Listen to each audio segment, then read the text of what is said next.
শুভ সকাল প্রিয় বন্ধুরা, সবাই কেমন আছো? আশা করছি তোমরা সবাই ভালো আছো, কিন্তু আমি একদম ভালো নেই। সকালবেলায় ঘুম থেকে উঠেও শান্তি নেই।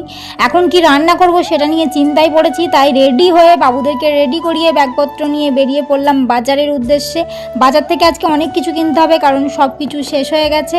প্রথমেই চলে এসেছি মাছের বাজার, এখানে মাছ নেব বলে। কিন্তু আমার বড় বাপির মাছ যে বিক্রি করছে সেই লোকটাকে একদমই পছন্দ নয়, তাই মাছ না নিয়ে চলে এলাম সোজা মুদিখানার দোকানে, যে আজকে তোদেরকে নিরামিষই ভাত খাওয়াবো, তোরা যখন মাছও কিনতে দিবি না।